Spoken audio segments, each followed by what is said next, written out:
James Roberts going to join us in a second from the Offside Hockey Podcast to talk Leafs. And keep an open mind, James, because we're going to have some fun there. But I don't even know how the topic came up of salt licks. And it's what they kept. Listen, do you have salt licks out there? Do you know what that is, James? Salt no, lick? I don't. Yeah, okay. It's a block of salt the size of a car battery, and we would throw it into the pasture with the cattle, and they would lick it, and it would keep them happy. And then we would lick it as well. And Glenn from Regina, Glenn with 2 N's, writes in. He says, I remember, he goes, I'm a member of the Salt Lick Club. In your opinion, which tasted better, the red or the blue? I said, I only had the blue. The red sounds disgusting to me. My God, red Salt Lick? Give me a break. So I have more on that. But we're here to talk about a blue team, the Leafs. And they beat the Jets last night, 1-0 in overtime. Austin Matthews with the winner. 47 seconds to go. How'd you feel about the game, James? I wasn't too happy about the first period, to be honest with you. Again, sloppy, slow, whatever you want to call it. That team is not getting out of the blocks the way they should. It's like Babcock era all over again, where they don't start on time. They're outshot heavily, but they did turn it on and start to regain the game as it went on. But yeah, the game as a whole, at least they were able to support Samsonov, give him the opportunity to find his confidence and make some 10-bell saves a la Joe Wool earlier in the season. But the Maple Leafs themselves, they got the victory. Nick Robertson, another player who looked good, elevated minutes. And oh, by the way, Sheldon Keefe did something that people say he never does. He benched Austin Matthews and Mitch Marner and took away their power play cookies. Well, hey, so here's the thing. This is why I said keep an open mind, because we want to have some fun here. And by the way, you're in Nova Scotia? Where specifically are you?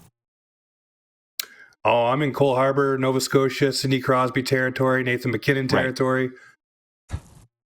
Okay, cool. I just want to let our viewers know that's where you're from.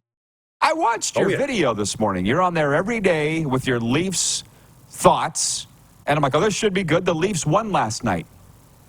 And you proceeded to crap all over him for like a minute and a half. I'm like, what the hell's this? James is that guy.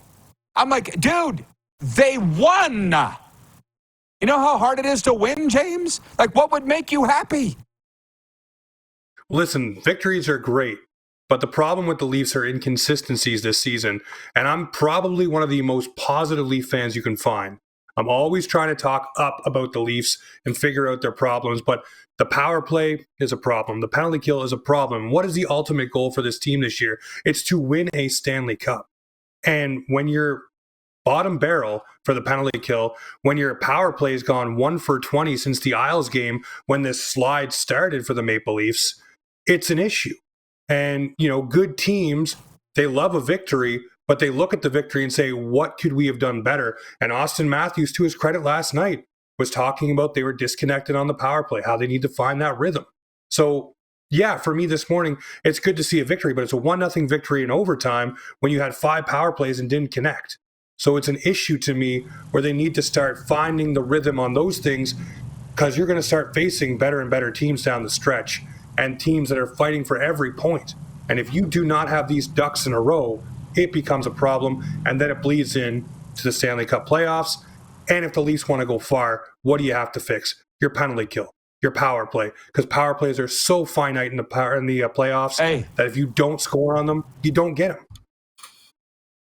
Yeah, and I say this, James, and you know me well, with the utmost respect. I've told you I love your show, and I believe you know the game. All of that.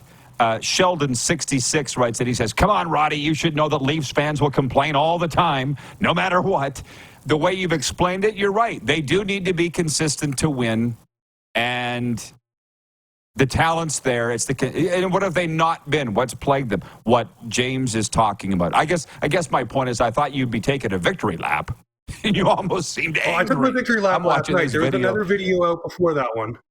I was celebrating. Okay. So I did get excited. See, there's that maritime. What great teams do, Rod, is they look at their games and they say, what can we do better to keep going? And they always want to evolve, learn, and do better. And I mean, that's what they need to do here. Sure. But you're not the coach. So I thought that you'd at least be happy the next morning. Jay in Winnipeg writes in and says, if the Jets play that way on Saturday with a few of their regulars back, the Jets should split this series.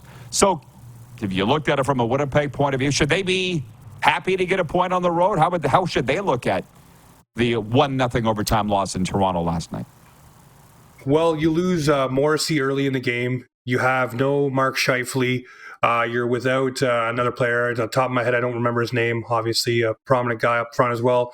Why can't I remember his name? Anyways, you lose those players, and the Leafs should have, I wouldn't say handedly, beat the Winnipeg Jets, but you have Laurent Brossoit in net, who's actually doing well this season as well. But it's a backup goaltender. The Leafs should have went in there on home ice and took care of their business.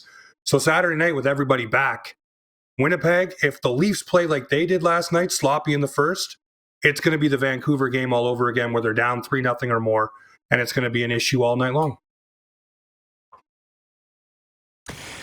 Cool. Well, all the way here in Florida, I heard the ripples of what Craig Button went off. What game was that? Where he said, was it the Edmonton game? Where Sheldon Keefe should be fired? I still haven't seen the clip. I just heard about it. I heard about it for days.